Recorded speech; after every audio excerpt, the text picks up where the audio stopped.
Regardez bien ce SOS qui a été écrit sur une montagne au Japon. Et bien, derrière ce message se cache l'une des histoires les plus étranges qui s'est produite au Japon. Ce SOS trouvé par hasard par un hélicoptère de secours va soulever beaucoup de mystères.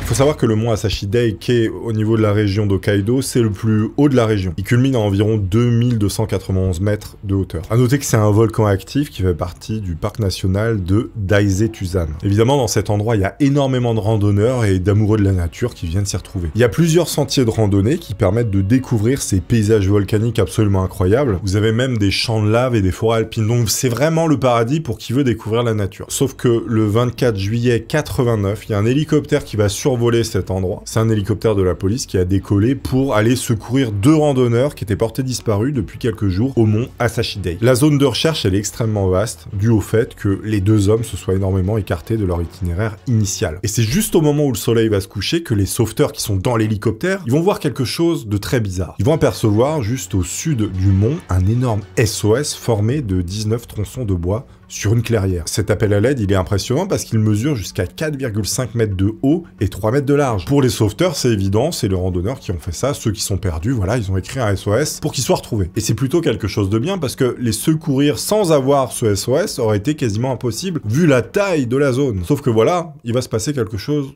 de très étrange. L'hélicoptère de secours, il finit par se poser juste à côté du SOS et une équipe de secours va envahir la zone pour rechercher les mecs perdus. Et donc là, il y a une grande opération de recherche qui se fait dans la zone du SOS. Eux sont persuadés que les mecs sont là puisque c'est eux qui ont fait le SOS. D'après les sauveteurs. Donc comme ça, ils vont chercher durant des heures, ils vont fouiller le moindre recoin. On est environ à 1 km au nord et il y a les 2 hommes qui sortent justement d'une grotte. Et ils sont complètement désorientés, épuisés et meurtris. Mais le plus important et le plus bizarre dans tout ça, c'est qu'ils comprennent pas comment on a fait pour les retrouver aussi facilement. Pourquoi l'hélicoptère s'est posé précisément quasiment là où ils étaient, à 1 km, ce qui est rien du tout. Bon, à ce moment-là, ils sont plutôt soulagés puisqu'ils viennent de retrouver les mecs qui étaient perdus, qui cherchaient, donc tout le monde est content. Sauf que sur le vol de retour en hélicoptère, les 2 randonneurs reçoivent de la nourriture et de l'eau. Et ils se mettent à discuter avec les sauveteurs. Et justement, l'un des secouristes va évoquer le SOS, il va lui dire « Bravo d'avoir fait ça, c'est bien, ça nous a permis de vous retrouver facilement d'avoir fait ce SOS. » Il explique que sans ça, eh bien, ça aurait été quasiment impossible de les retrouver, et voilà, heureusement qu'ils avaient dessiné ce SOS avec des rondins de bois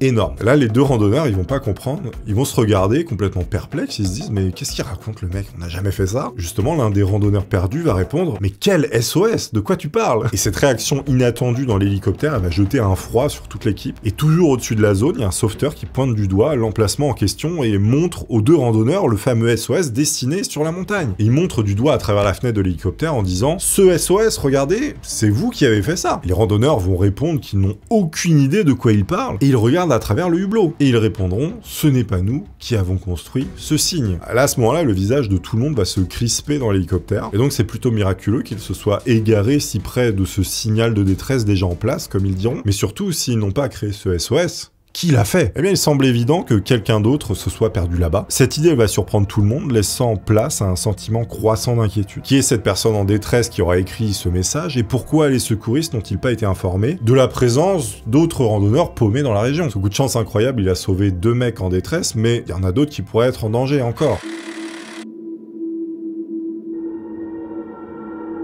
À ce moment-là de l'opération, la nuit elle commence à se coucher, donc c'est impossible d'envoyer une autre équipe pour aller voir s'il y a d'autres gens. La police, elle doit simplement espérer que la personne en détresse qui a écrit le message pourra survivre jusqu'au lendemain. Tout ne va pas se passer comme prévu, vous allez voir les découvertes qu'ils vont faire. On est le 25 juillet 89 et il y a une nouvelle opération de recherche et de sauvetage qui va commencer avec l'aide de la police locale. Le SOS, il se trouve à environ 4 km du sommet du mont Ashidei. Une fois sur place, la police, elle va tout fouiller extrêmement méthodiquement, millimètre par millimètre. Et elle va découvrir très rapidement de nombreux fragments d'os humains près du SOS. La plupart de ces os portent des marques de morsures d'animaux. À noter qu'il y a énormément de renards et d'ours bruns dans cette région. Certains os sont fracturés et semblent même avoir été brisés ante-mortem, c'est-à-dire après la mort. Ce qui va donner quelques sueurs froides à toutes les personnes qui sont en train de rechercher. J'ai dit après la mort ante-mortem, mais en fait c'est avant la mort. Donc les morsures se sont produites pendant qu'ils étaient vivants. À seulement 50 mètres au nord du signe SOS et caché sous un feuillage se trouve un sac à dos. Le tout planqué dans un trou. Donc c'est un peu chelou. À l'intérieur l'intérieur de ce sac à dos, on va trouver tout le nécessaire du randonneur, une serviette, une brosse à dents, du dentifrice, mais aussi et surtout un magnétophone et 4 cassettes, le tout couvert de photos et autocollants représentant des personnages d'animé. Donc là, les personnes en charge des recherches vont présumer que cette personne était fan de manga, un otaku comme on dit. Mais voilà, rien de spécial, parce que bon, là-bas, des fans d'animé et de manga, il y en a plein à l'appel. Évidemment, c'est le pays en question. Ohio, Onei-chan.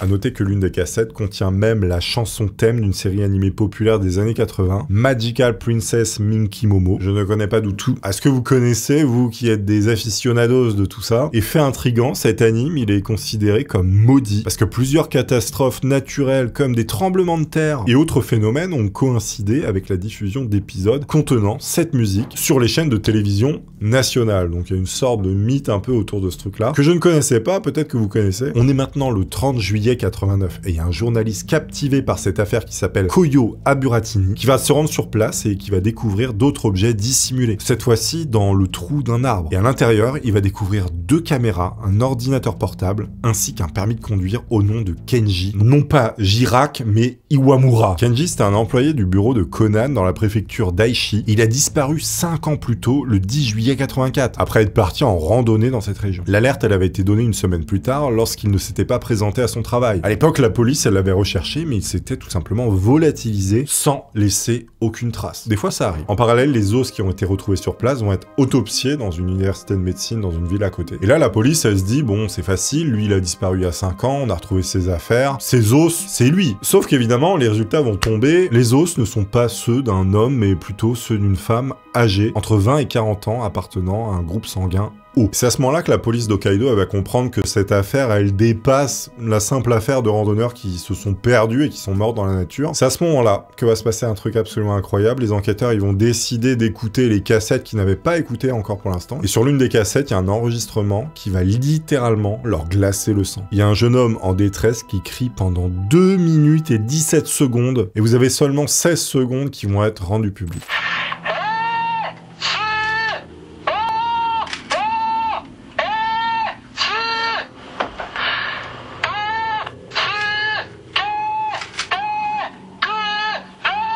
Cet enregistrement, il va apporter plus de mystère que de réponses à l'enquête. Premièrement, la victime est identifiée comme étant une femme, tandis que la voix sur l'enregistrement est celle d'un homme. Deuxièmement, sur l'enregistrement, l'homme indique être bloqué sur une falaise et être incapable de bouger, du fait de la densité des bambous. Il parle notamment de son incapacité à bouger et de son immobilité. Pourtant, ce qui semble être son sac et ses affaires personnelles sont trouvés sur un terrain plus bas. Tout ça près du SOS, et non pas sur une falaise. Mais alors comment il a pu se déplacer jusqu'à cet endroit? Et surtout, comment a-t-il pu couper et déplacer ces gros troncs tout seul, notamment dans des conditions météorologiques extrêmement difficiles et avec des blessures graves éventuellement. La construction du SOS, elle aurait demandé un effort physique absolument considérable, force physique que apparemment le bonhomme n'avait plus, mais aussi des outils qu'on n'a jamais trouvé. Parce qu'on a vu que sur les troncs, ça avait bien été découpé il y a pas si longtemps. Bon, à ce stade de l'enquête, certaines questions trouvent des réponses, d'autres non. Mais la police a encore les restes humains à expliquer. L'enquêteur principal, il va décider de vérifier à nouveau la validité des analyses d'autopsie, notamment avec l'université médicale qui avait fait cette fameuse autopsie. On est le 28 février 90, et une réévaluation révèle que les os appartiennent en fait à un homme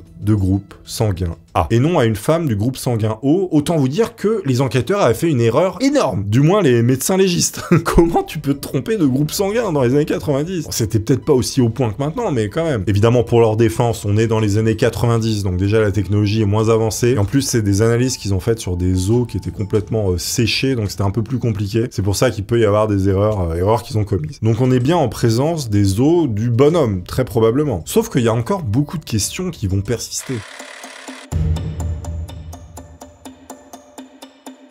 Vous avez une première hypothèse qui va voir le jour au sein du bureau d'enquête. L'homme n'étant pas blessé au moment de l'enregistrement, car il ne parle que des difficultés causées par la densité des bambous, sans mentionner de blessures spécifiques. Il a probablement trouvé un moyen de descendre de la falaise pour atteindre un terrain moins haut et dégagé, où il a pu installer le SOS. Les fractures trouvées sur ses os suggèrent qu'il les a probablement subies après avoir enregistré la bande, et après avoir mis en place le signe SOS de détresse. Cette hypothèse, elle a du sens, elle tient la route, et donc là on pourrait se dire, l'enquête, elle avance, elle est close, c'est un randonneur qui s'est paumé, il a écrit un SOS, il est mort, terminé. Mais non, parce que les lettres du SOS sont formées en empilant des gros troncs de bouleaux, et les experts estiment qu'il aurait fallu 2 jours de travail intensif pour réaliser un truc pareil. Et après la seconde autopsie, les médecins légistes ils vont décrire Kenji Iwamura comme étant un homme très mince et frêle, affirmant qu'il n'aurait jamais eu la force nécessaire pour réaliser un tel ouvrage, notamment partant du principe qu'il était extrêmement affaibli. La police elle a également examiné des photos aériennes de la région et a découvert que le SOS était visible sur des images de 1987, mais pas sur celles de 1982. Aucune autre photo aérienne de la zone n'a été prise entre ces deux dates. Bien que l'on pense largement que l'homme sur l'enregistrement soit Kenji, ses parents ils sont pas totalement convaincus. Après avoir écouté la bande à plusieurs reprises, ils n'ont pas pu confirmer ou infirmer avec certitude qu'il s'agissait de la voix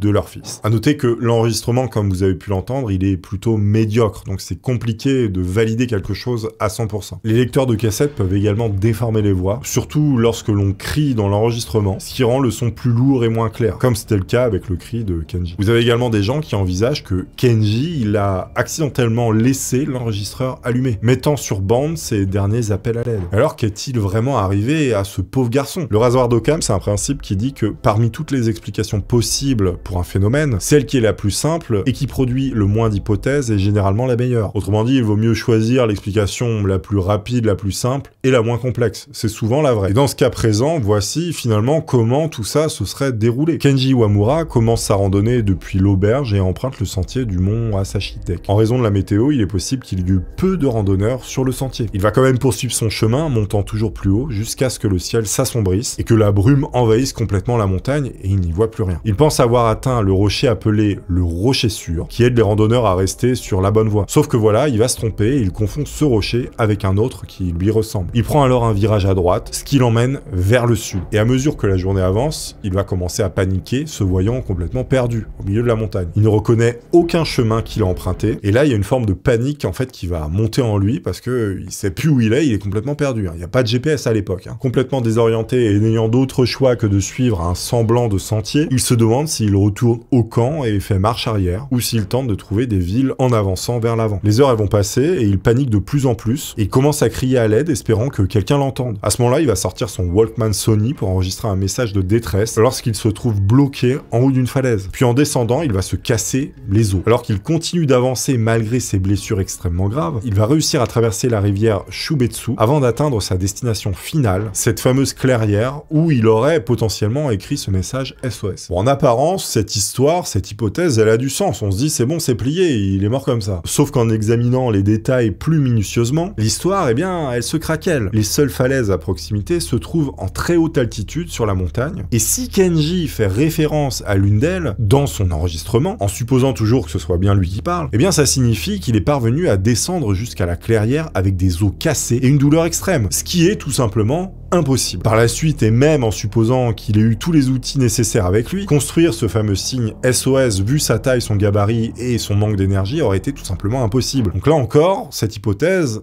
elle est peu probable. Et surtout, pourquoi aurait-il eu ce genre d'outils sur lui pour une simple randonnée? Et c'est là qu'arrive la seconde théorie qui fait plutôt peur. Était-il seul? Admettons, Kenji commence sa randonnée et quelque part au cours de son ascension, il rencontre quelqu'un d'autre sur le sentier. Les deux personnes sont en route pour la même destination, c'est-à-dire le haut de la montagne, et donc ils vont se parler et décider de continuer ensemble cette randonnée. Avec l'arrivée de la brume habituelle dans ce secteur, les deux randonneurs vont commencer à commettre des erreurs critiques, prenant le mauvais virage au mauvais rocher et se perdant dans le sud de la montagne. Blessé et incapable de poursuivre, Kenji fait un enregistrement de détresse à ce moment-là pour pas s'épuiser et va le laisser tourner en boucle. Après ça, ils vont poursuivre leur descente à deux. Ils vont traverser la rivière et arrivent dans la fameuse clairière. Il est possible que cet autre randonneur, pour une raison quelconque et qu'on ignore, ait eu une hache sur lui et au cours des 2 jours suivants ait fabriqué ce SOS avec une aide extrêmement limitée de Kenji. Kenji reste finalement sur place pendant que l'autre va chercher de l'aide et il ne serait jamais revenu. Et ça pourrait également expliquer pourquoi sur l'enregistrement, c'est pas forcément la voix de Kenji, c'est peut-être l'autre randonneur. Et ça pourrait aussi expliquer comment le SOS a été fabriqué. Sachant que le corps humain peut survivre 3 jours sans eau, et peut-être que cette personne inconnue a utilisé ses dernières forces dans une ultime tentative de sauvetage avant de mourir, elle aussi serait peut-être